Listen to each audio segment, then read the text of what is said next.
and welcome to the Drunken Disorderly Podcast. We are live. It's happening. We're here, and I'm very sorry that we're late. That's completely my fault. I need to stop eating terrible foods on podcast nights. We are brought to you by The Launchpad Media. Go to www.thelaunchpadmedia.com for all of your podcasting needs. Check out The Blast Off. Nice Guys Finish Free. And I was on a podcast called Sounds Like Liberty. And that episode went up on Wednesday, so you should definitely go check that out. You get to hear me nerd out about Dungeons and Dragons and Brandon Sanderson, who's the greatest fantasy author alive or dead. Fight me. It is what it is. You can see on the screen below all of our links. There's our YouTube channel, our Subscribe Star, because you want to give us money.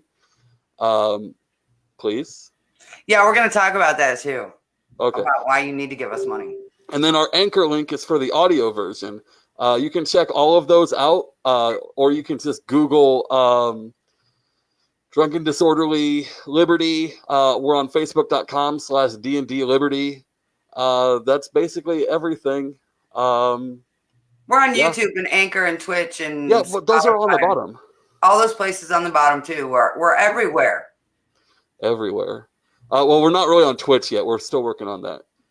But and please remember, if you're watching us on a watch party tonight, it's difficult for us to monitor your comments. But if you'll come to the Drunken Disorderly Liberty page on Facebook, make your comments there. It'll be a lot easier for us to track them. Take us away, Dre. Well, hello, everyone. God, it's hot. It's hot as hell here. So I've started a weird. Please remember, if you're watching us on a watch party tonight, it's difficult for us to monitor your comments. The Drunken Disorderly Liberty. Make comments there. Oh, it's Murray. Okay. It's like, okay, that's not me. Nope. Okay, so as I was saying, I started a new job recently, and one second, Murray, you'll want to now navigate away from that page. On a watch party tonight, it's difficult for us to monitor your comments. Okay. The Drunken Disorderly Liberty. There you go. There we go. Okay,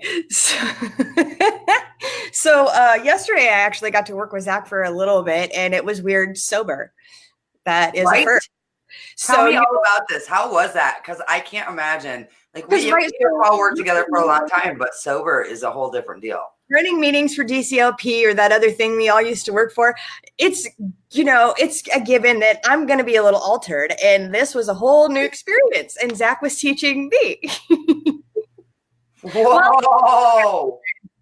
He does that on occasion on other things. It's a lot of it's a lot of cross training here on all these projects that we do, for sure. I'm actually an expert at our job, though. Like, I'm just going to talk shit for a minute. I am the best, and Jeremy can back me up on this, who's floating around the comment section. There's a couple people who are as good as me, but no one that's better. All right. Well, guess where I'm going to be coming with all of my questions, and I will demand answers immediately. Your IM is going to be blowing up. So anyway, without further ado, was it tedious? Was it an easy give and take, or was it kind of a struggle?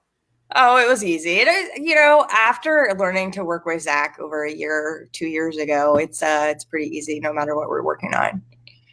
Except when he approaches me all light-footed and I think it's going to be some big thing he's got to tell me not to do anymore. And he's like, oh, hey, can you just, whatever. And I'm like, just be blunt. Just tell me the thing and you're done. It was a big deal. Zach, is that intentional? Are you trying to make her nervous? No, I don't like conflict. So anytime I have to approach either one of you, because you're both kind of mouthy on occasion, and I don't want to start a fight. Listen, out with it. We like the bullet points, blunt, just fine. Dre, did he send you those messages where he's like, hey, so there's something I wanted to talk to you about, but I don't want us to not be cool because I need you to know I really love and respect you.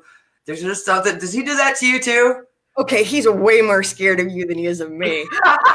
You liar. Okay, fine. From now on, it's going to be, hey, bitch, you need to get this fixed. That's fine. That's what I want to hear. Then Introduce it's like, our all right, guest. done. Yes. All right. Without further ado and any more rudeness, please welcome our guest, Dr. Murray Sabrin, author of Why the Federal Reserve Sucks. Hello, sir. How are you this evening? And here it is. Here it is. The book that hopefully will take us back to a better time when the Federal Reserve either did nothing to create these bubbles or we didn't have a Federal Reserve and the dollar was as good as gold as what the original founders intended when they said only gold and silver should be used as money in the Constitution. So, Doctor, I was watching a podcast that you were on recently, earlier today, like I do when all of our guests come on. And you said something very interesting to me. As it is now, the Fed regulates interest rates for everybody. And you were saying that's bullshit. And, they're like, well, what should be the alternative? And you're like, the market should, just like any other consumables that consumers are demanding, supply and demand should regulate that. So how would that work? As somebody who I think I know about this much about economics, but I know more than Bernie Sanders.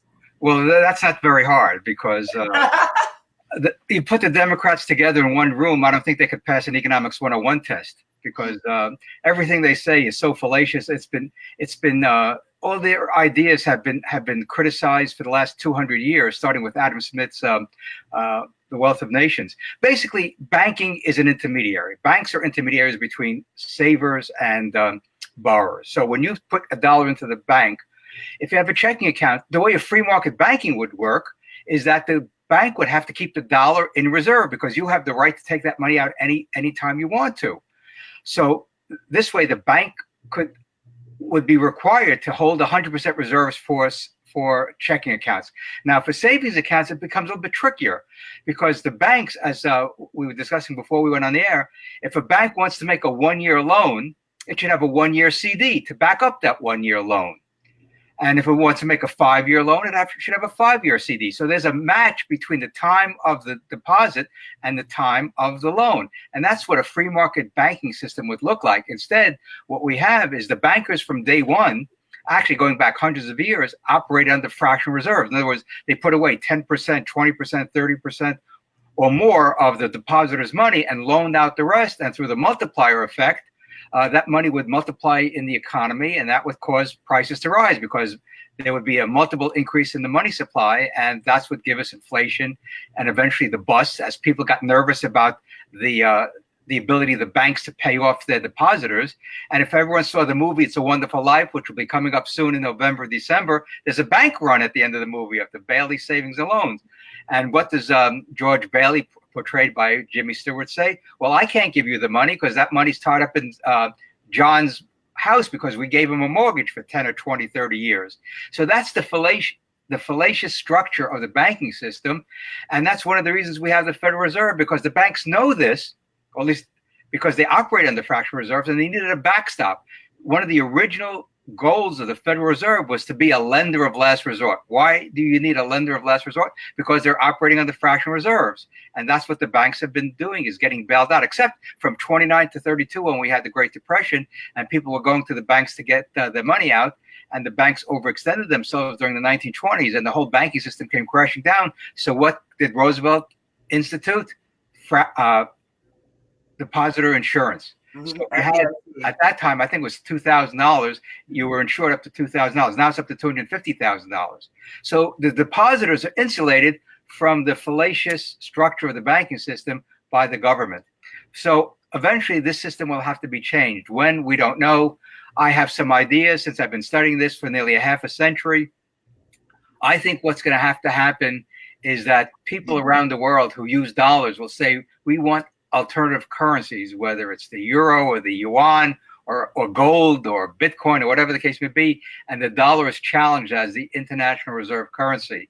So right now, the U.S. government and the Federal Reserve has the ability to dominate the world economy because most transactions around the world are conducted in dollars. When that process stops, that's when it's checkmate and we have to reform our federal government. We have to make sure the budget is balanced. Well, the budget is balanced every year, except they borrow $1 trillion in order to balance the budget. But the point is, we're spending so much money.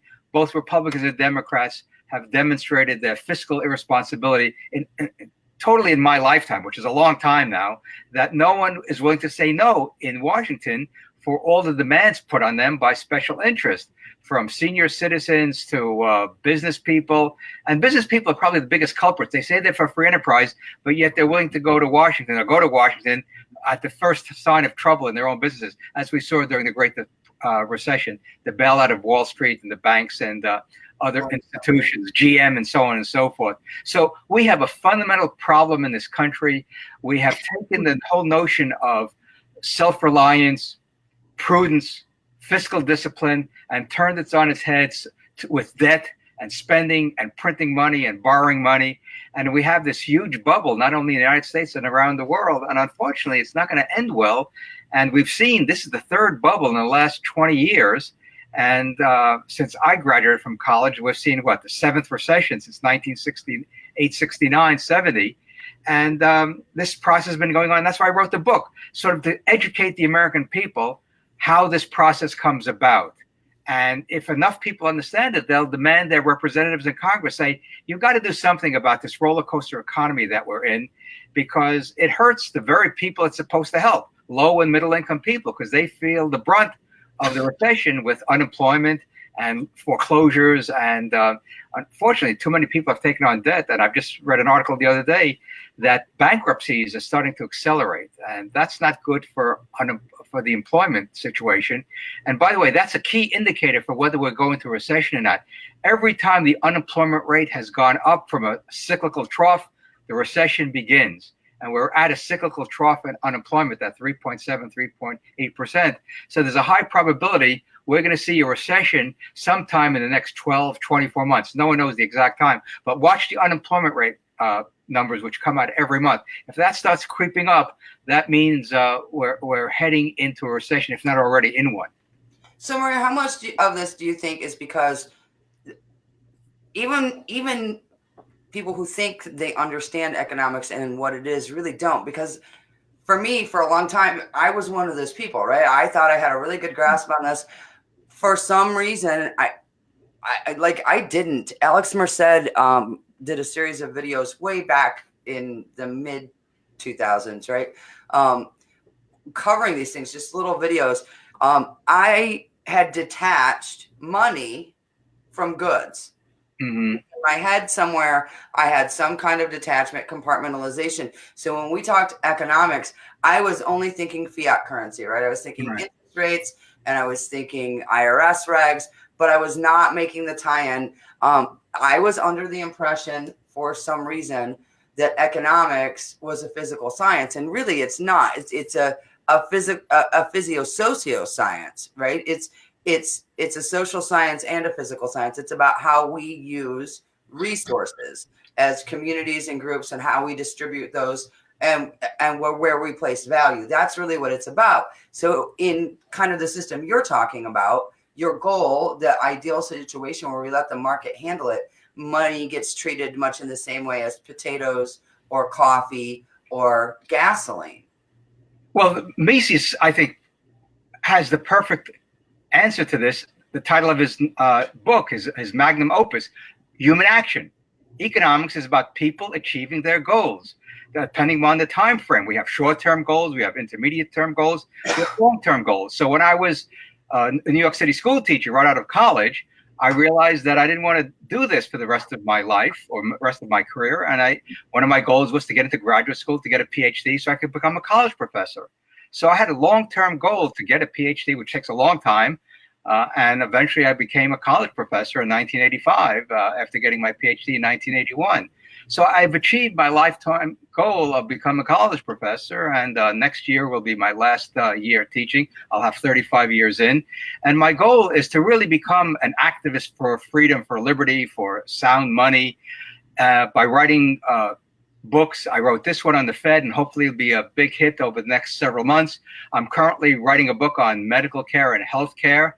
And so I hope that will change the debate about healthcare in this country next year during the presidential campaign.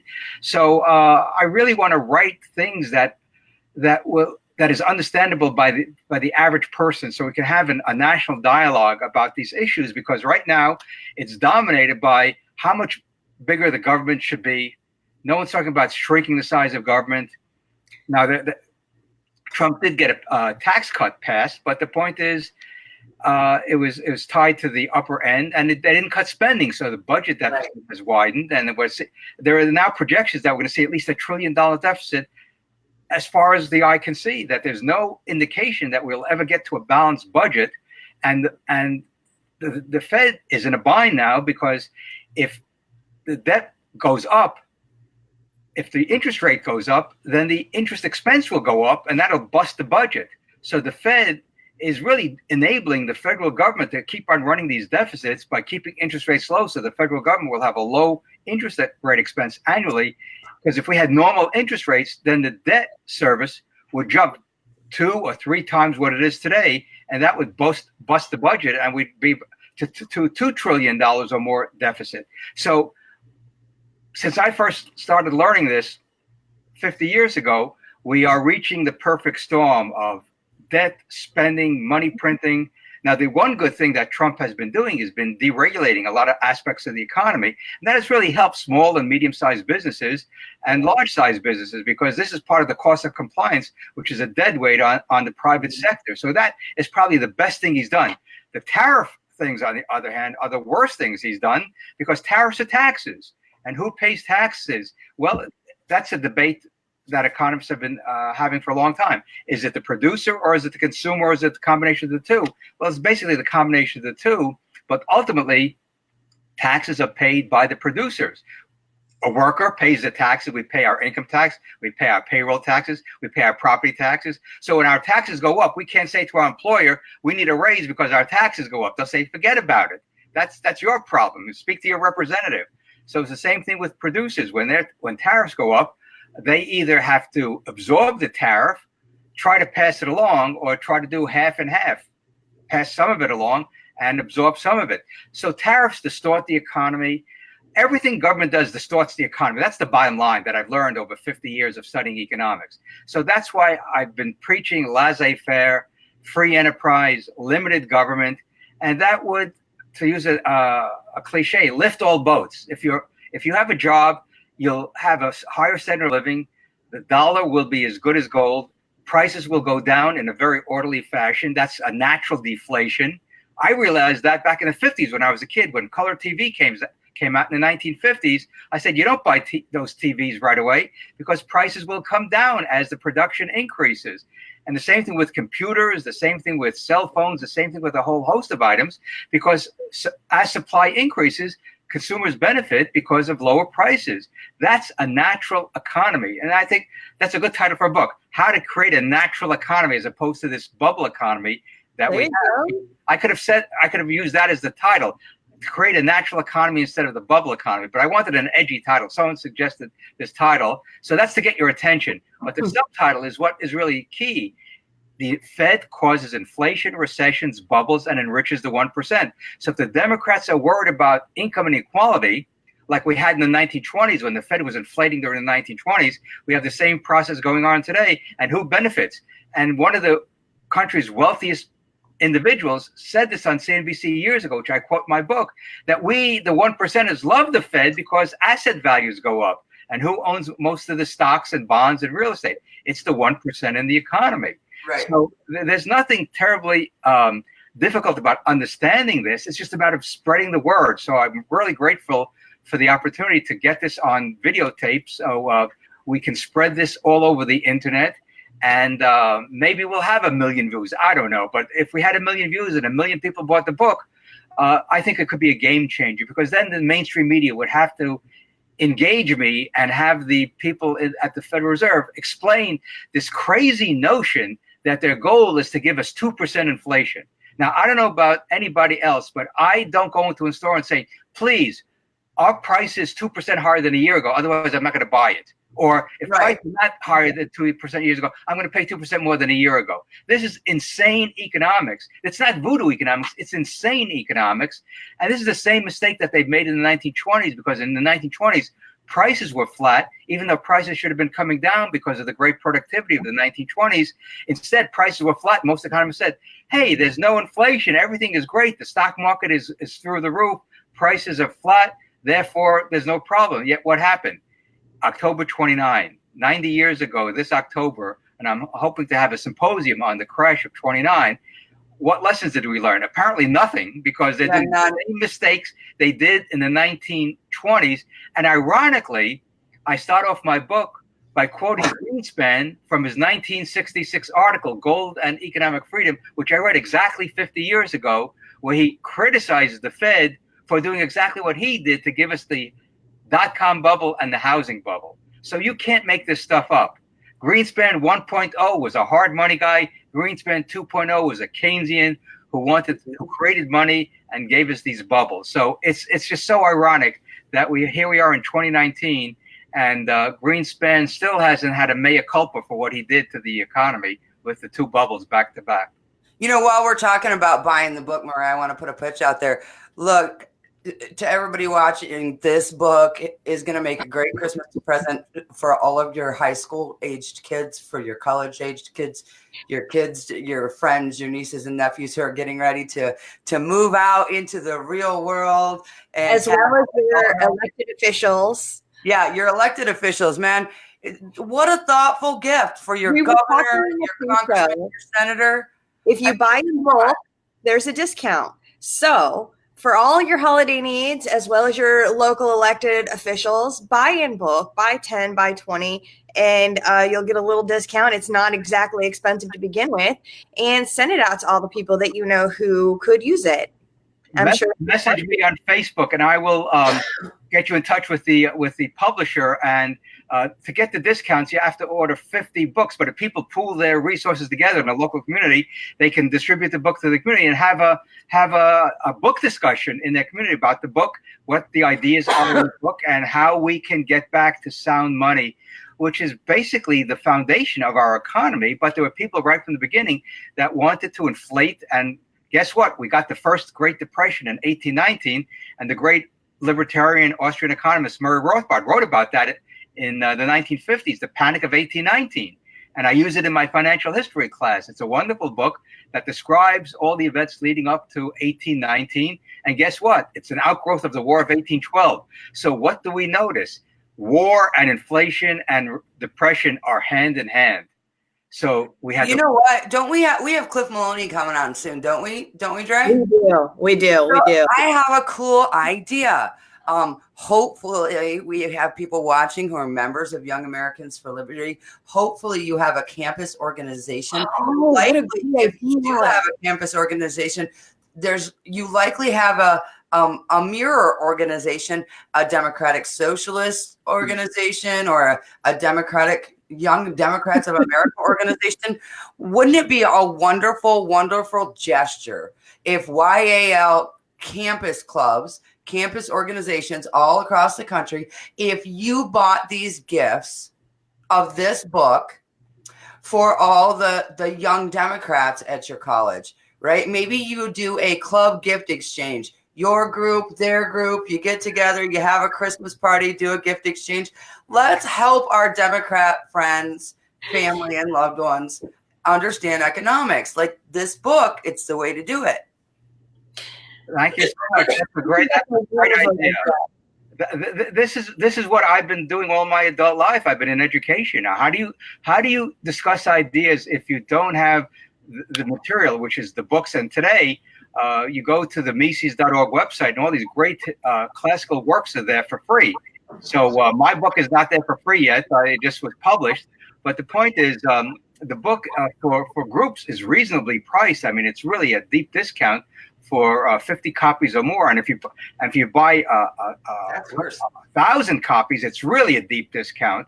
So if a big organization wants to distribute these books to their chapters around the country, they can get a real deep discount. So just message me on Facebook, and I'll get you in touch with the publisher, and you can get an order in, and the book will be to you for start of the new academic year is starting in 2-3 weeks. So what better way to have a national discussion about what should money be? How should we organize our economy so everyone will participate who is ready and willing and able to work and go up the economic ladder. That's essentially what I did as a college professor. I started as a temporary hire and I worked my way up to full professor. And it's been a great career because so many students still email me and remember what I said in the classroom 20, 30 years ago. And right now, teaching finance is probably the best time to teach finance, given all the cross currents we have in our economy, not only national, but international. I was wanting to ask you a few minutes ago, how is it for you on campus lately, as far as atmosphere-wise, talking about liberty and trying to incorporate that into free market economics and teaching your class and just your life on campus all around? Like, because, I mean, you're a libertarian, right? Yeah. So, I mean, I wouldn't say that I feel that we are totally, lepers, but we're not exactly all that, as welcome as all the socialists and people on the left and Democrats. So how was that for you lately, the last couple of years? Well, 10 years, more than 10 years, about 10 years ago, my wife and I made a major donation to the college at the business school to create the Sabrin Center for Free Enterprise, which everyone could go to the ramapo.edu website and find out our activities. And I brought a lot of free market people on campus, Tom DiLorenzo, Joe Salerno, all the Austrians that are out there to campus. And we've had discussion groups, panelists, discussion groups about different topics. So I'm pleased with what we've done because students don't know what's going on because they never read this material. Do you get protested, or when you have speakers come, do they get protested? Do they get shouted down? No, because they present their ideas in their books, their articles that are based upon research, that are based upon years of analysis. And you've got to bring in people that just don't engage in rhetoric, but have evidence to describe how the economy functions. So we've had people like Peter Klein talk about entrepreneurship. That's not a controversial concept, entrepreneurship. It's how the economy works. Entrepreneurship makes the world go round, so to speak. I mean, you have great entrepreneurs, and we've had them throughout history, and they've built America. These are the people that built America from the 19th century to the 21st century. All the great entrepreneurs that have created these companies from a single idea. And you just go down the list of all of them and all the inventions that were created. So I've had Robert Murphy come to campus, Robert Wenzel from economicpolicyjournal.com and targetliberty.com. So I brought in a lot of people.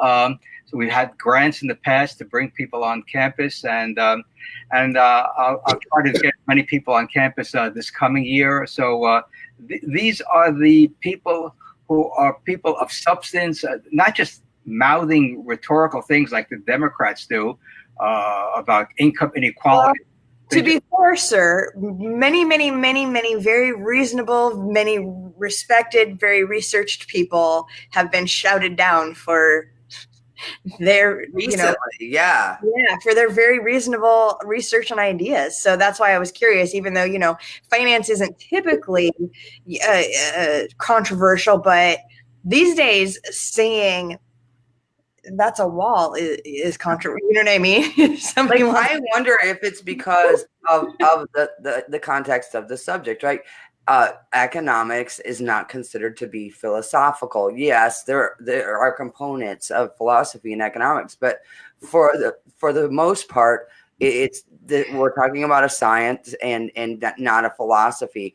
And I think a lot of the other things that people are talking about, especially even things like human rights, because there's a moral implication, I think it takes on kind of a different feel. And I wonder if it's just the subject.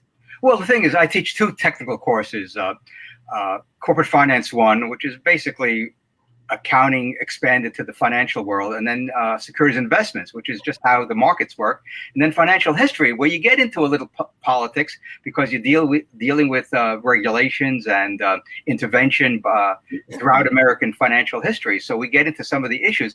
But what I do in the first week of the course is I have them read some of the classical free market material, if you will. I Pencil, the great I Pencil. The great little monograph by Leonard Reed about the autobiography of a pencil, which shows how an economy works, the integration, the division of labor, this international specialization.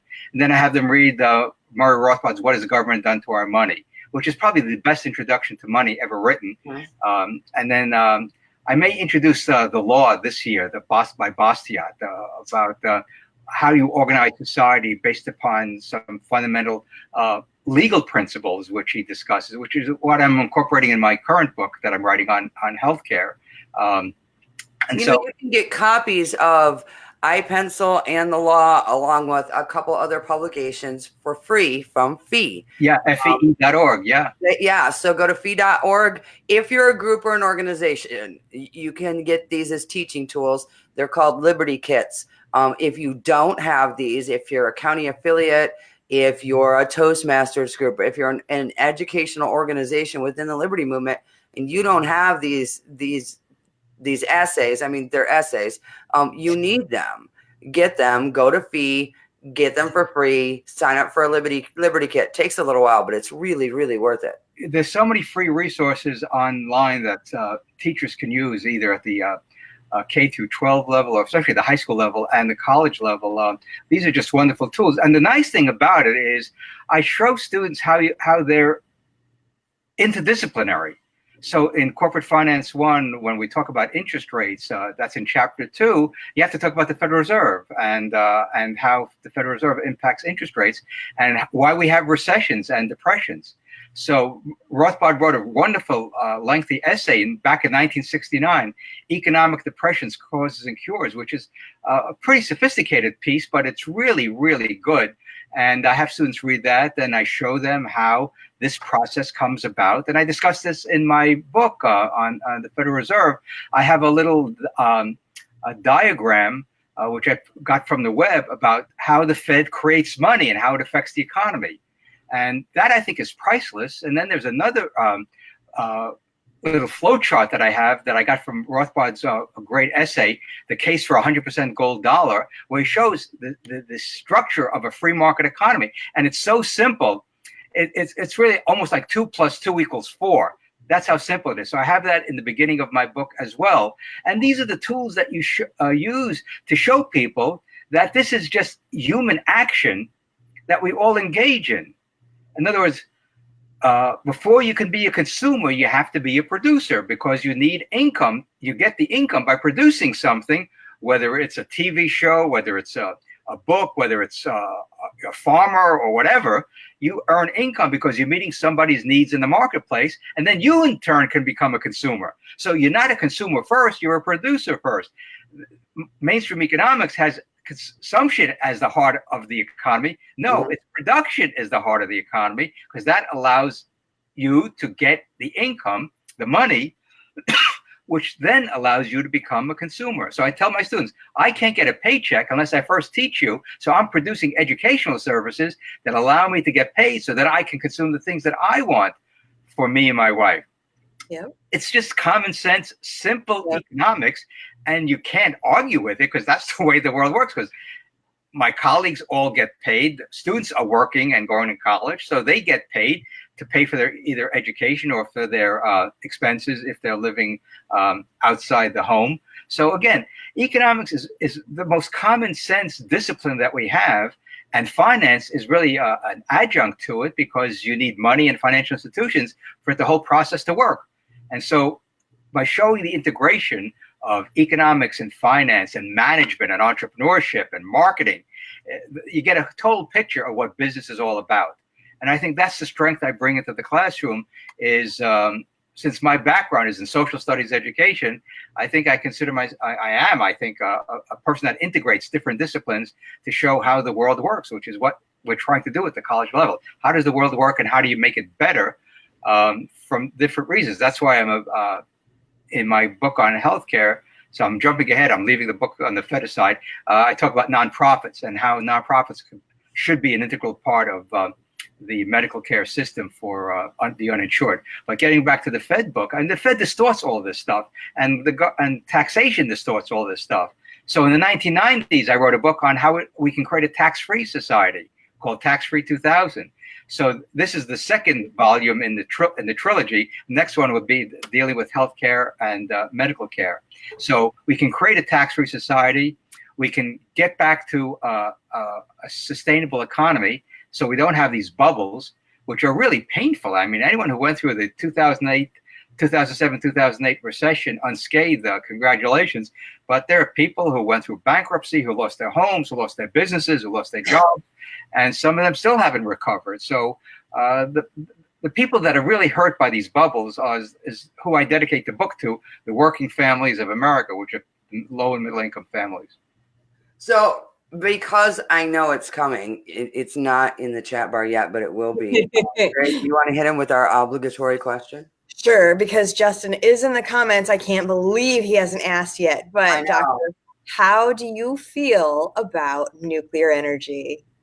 Well, any energy that is clean, that is provides the consumer with low energy costs, utility costs, I'm all for it. But there has to be strict liability. I mean, the owners of the nuclear plants have to be responsible for any problems that may arise, and that's, I think, the touchy part, because I think it's still on the books that I think there's a federal blanket to protect nuclear plants from any sort of major catastrophe.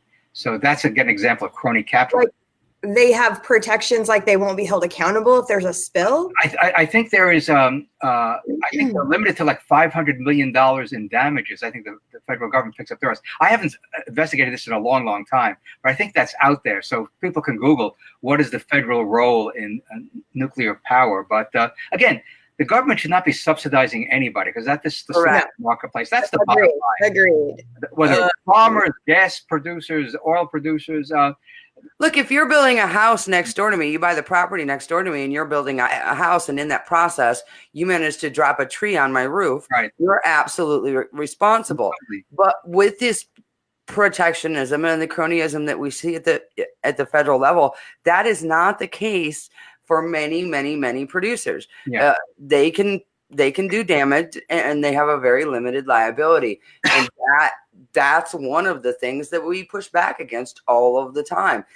When we talk about the need for a small government, that's part of it. The larger an organization is, the more difficult appropriate oversight becomes. The smaller that it is, the better that oversight can happen. And that's how you prevent these types of protections being given to certain special interest groups. I mean, so how do we make sure we don't overregulate it, though? I'm sorry? How do we make sure it's not overregulated? Well, that's the tricky part. I mean, Washington is just swarming with lobbyists. I mean, why are they there? They're there to protect some special interest by getting legislation passed that benefits them, or getting grants or subsidies, whatever the case may be. And this is crony capitalism that's been around since day one. Alexander Hamilton, Tom DiLorenzo calls him in his book, Hamilton's Curse, the father of crony capitalism in America. So we got to get rid of crony capitalism and let the business people stand on their own 2 feet, and let individuals stand on their own 2 feet. But we have a social safety network. It's a nonprofit sector, the mutual aid societies that have been around for decades, that really is the local response to people in need, who are tied by either ethnicity, profession, whatever the case may be, union.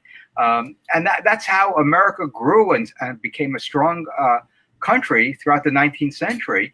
And the Great Depression, by the way, was the defining moment to switch the country from a limited government republic to this welfare warfare state. And here's where we are today. Well, and Dre, you and I actually know a libertarian activist who for the last couple of years has been playing around with the idea of actually starting and forming a libertarian mutual aid society, just as a way to kind of set the example. Most of those have fallen to the wayside.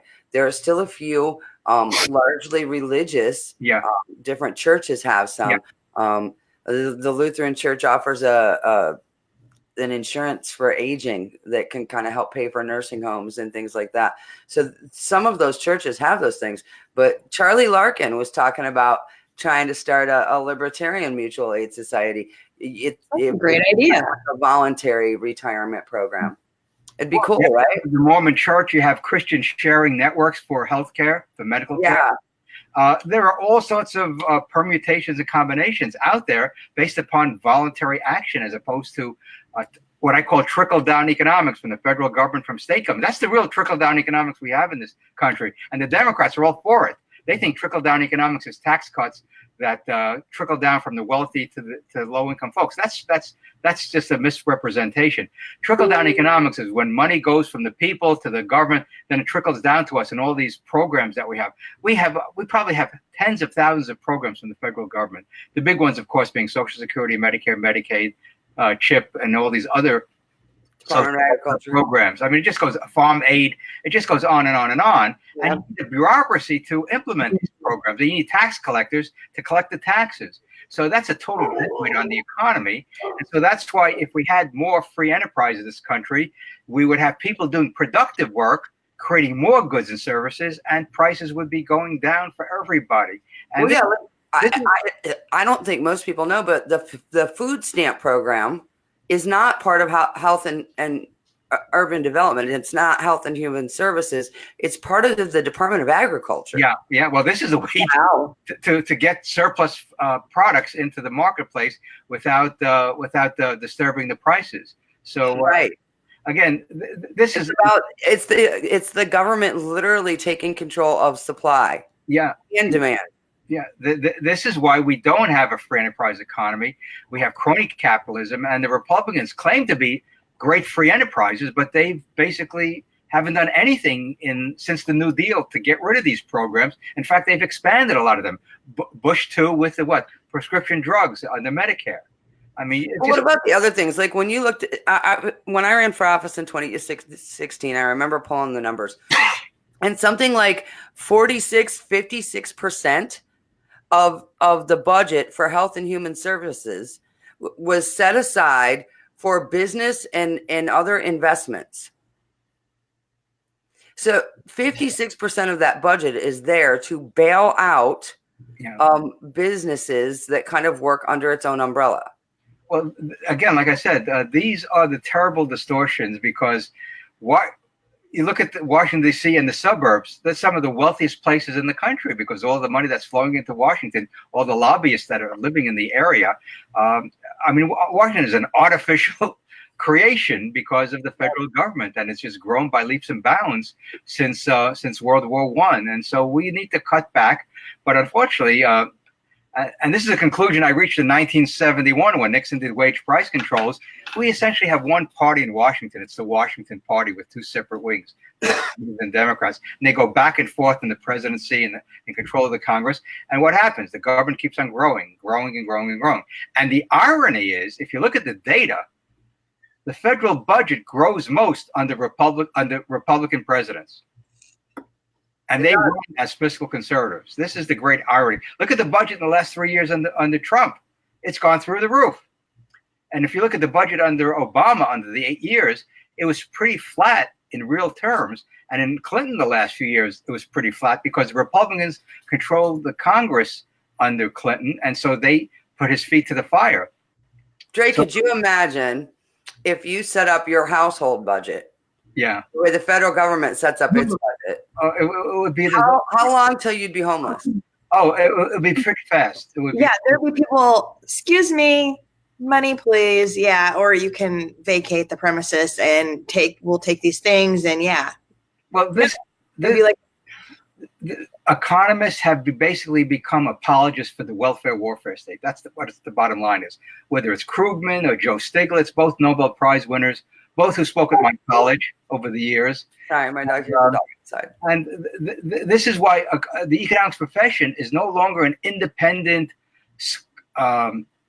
thinking group. They're basically groupthink about about the Federal Reserve and federal spending. They all think it's a wonderful thing. They just have to manage it better. And so what I did in my book is show that Greenspan and Bernanke, when they were testifying in Congress over the years, didn't know what was going on in the economy because the economy was going through these bubbles and they didn't recognize them. And so it's really ironic that Bernanke, who supposedly is a great scholar of the Great Depression, couldn't recognize the bubble that was occurring under his watch. The same bubble that took place in the 1920s. And now, of course, we have what people have called the everything bubble, which is going to end very badly, unfortunately, because I think this bubble is bigger than the 1920s. And we know how that ended. The market went down 90% from 1929 to 1932. I'm not predicting the market's going to go down 90%, but there is a possibility it could go down 90%. But I think before that would happen, the Federal Reserve would create so many new dollars in order to prop up the stock market. And I think that's what they're focusing on, even though they're not saying it, is they don't want the stock market to have another crash. So, Murray, we hear that all the time, right, about the shrinking middle class and how more people are doing worse. And I'm really struggling with this. When I look at things and try to gauge whether I'm doing better or worse than I was, I don't look at necessarily how much money I'm making every year, right? I don't usually look at that. I look at how many hours do I have to work to purchase something? Right. I remember when cell phones first came out. I am old enough to remember this. And it was like 6 months' salary to buy a cell phone. And now if you're on food stamps, you can afford a cell phone. To me, that is not an indication of us doing worse at all. I remember paying, Dre, do you remember paying like absorbent prices, just crazy prices for Jordache jeans? You remember when those fuckers came out? And then you had to take them somewhere and have them altered because they only had one length. Oh yeah. So when by the time I came on the scene, it was like Guess and Drapeau, and you had to tight roll those or whatever. But they were expensive as hell. Like you got one pair, and those better last you. I have 2 pair of jeans, right? I think I have 12 in my closet right now. No, it's just whatever. You can get any kind of brand you want for $20, and I mean, and the comparison everybody wants to make, right, is the housing market. Well, in 1950, you could buy a house for a 3-bedroom, 2-bath house for $30,000. So yeah, let's look at those. Compare that house, apples to apples, to the house you're in right now. None of those houses had central heat and air. None of those houses had bedrooms big enough to put a queen size bed in, let alone your big California. Right. You had one bathroom, had wall-to-wall carpet, one bathroom, and you could sit on the toilet and wash your hands at the same damn time. Right? And there was one car garage because everybody had one car because there was one breadwinner. No, the last 30, 40 years, the areas that have seen the most inflation has been education and medical care. Why? Because government is subsidizing it enormously and regulating it. That's you can see that from the Consumer Price Index. Those numbers have increased dramatically. I remember when a Harvard education was $3,000 a year. Now it's what, 70,000. I don't know how many people pay it, but but it's 70,000 because the government guarantees 70,000 with their damn student loans. Well, if you go to a private university, go to the University of Tulsa and walk in, because it's a private university. You have massive negotiating power. Yep. No, but medical care has gone through the roof. I mean, I remember as a kid, my parents would take me to the doctor in the 1950s. It'd be $5 for the visit, and how much of that is because of malpractice and malpractice insurance, though? Oh, well, no, before Medicare and Medicaid. So you got to remember what happened in 1965. Medicare and Medicaid, which I write about in my right. And since then, price of healthcare, medical care has gone through the roof. So between inflation and increasing demand by Medicare and Medicaid, prices have skyrocketed. Same thing with pharmaceutical drugs as well.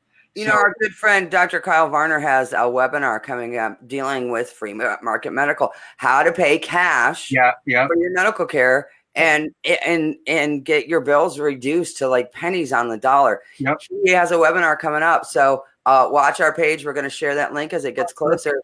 It's something you definitely want to get on if you want to avoid this stuff. Well, there's another concept, direct primary care, where doctors charge patients a monthly fee. It's all cash. There's no third-party pay insurance. My doctor does. And that is the essence of free market, where you pay for a service out of pocket, and you have insurance for catastrophic losses. My father had a major operation in 1961 at a New York City hospital, one of the top hospitals in the city.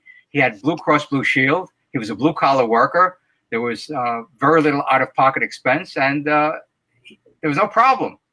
So again, there was a time in America where people could pay for medical care and not bankrupt the family.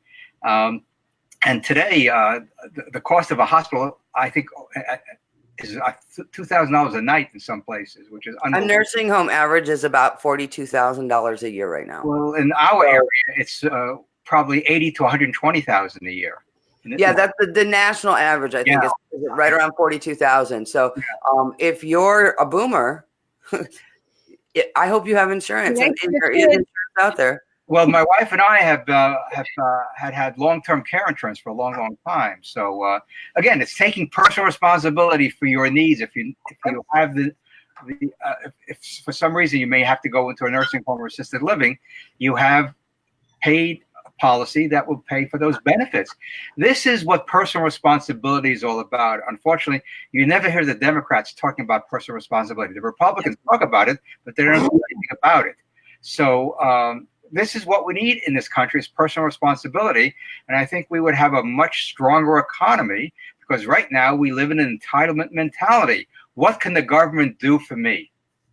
This is the essence of politics in America today. What can the government do for me? Dre, this is what you talk about all the time. It's why you and John got married, right? That personal responsibility thing is kind of, that's your thing.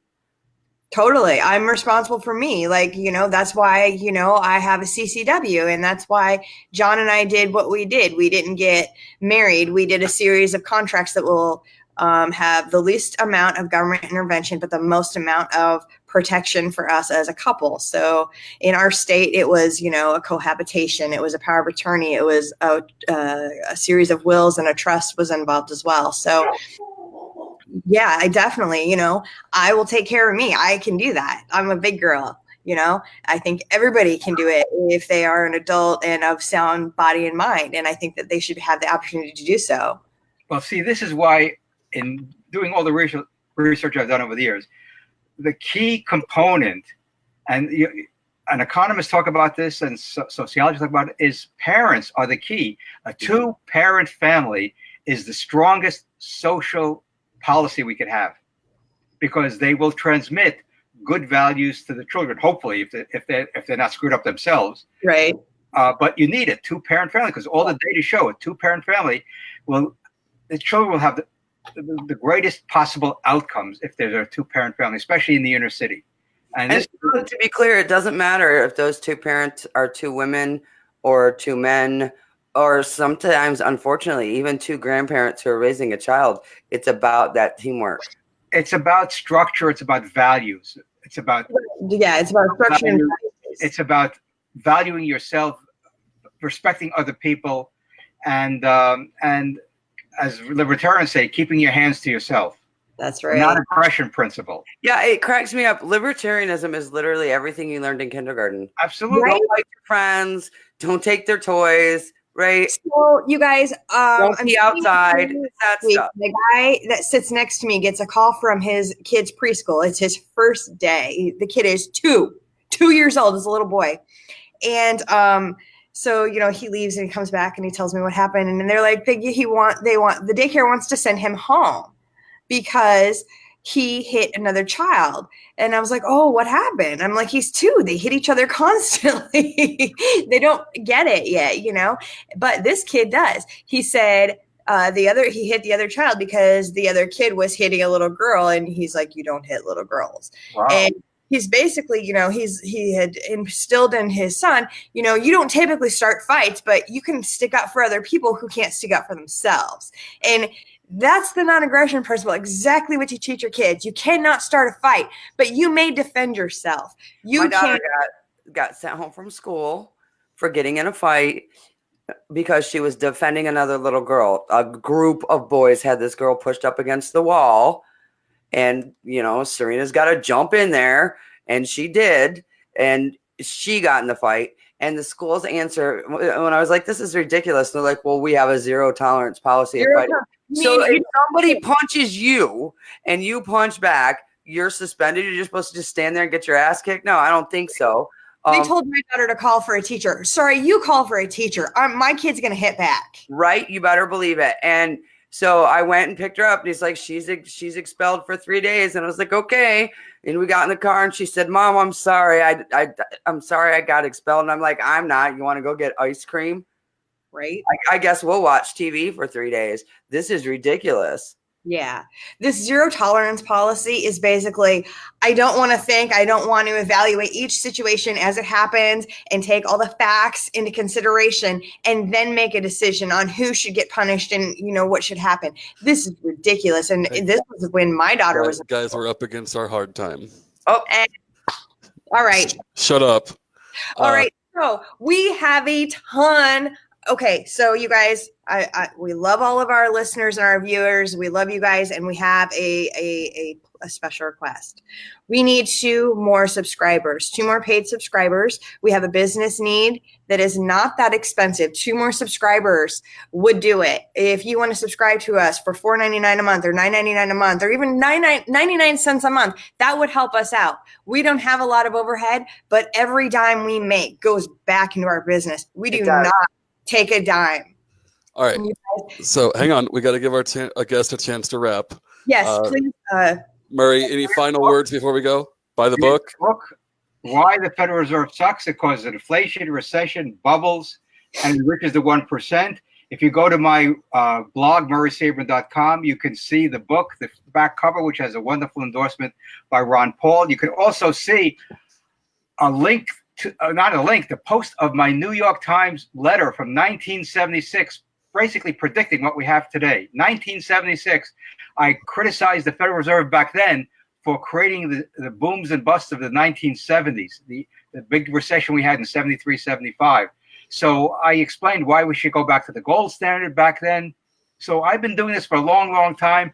Now is the time for the American people who don't know about money and banking to get the book, share it with their friends, get it as a gift for upcoming birthday, whatever, the holiday season. Your congressman. If enough people read it, we will be able to change the debate, and I will get on TV, national TV, and point out why both Donald Trump and Reserve Chairman Powell are wrong about interest rates. We don't need the Federal Reserve manipulating interest rates. We need to go back to an economy and a banking system that is based upon supply and demand as opposed to manipulating interest rates. If we had that, we would eliminate the inflation, the recessions, the bubbles, and the wealthy would get wealthy not because of asset prices going up, but because they're providing goods and services to the people. And so that's what I'm hoping for. Get the book. It's available at Amazon. The link is on my blog. And if enough people read the book, I think we can start restoring the U.S. economy to, I think, the principles that Mises, Rothbard, Hazlitt, and all the great free market economists and libertarians have been talking about.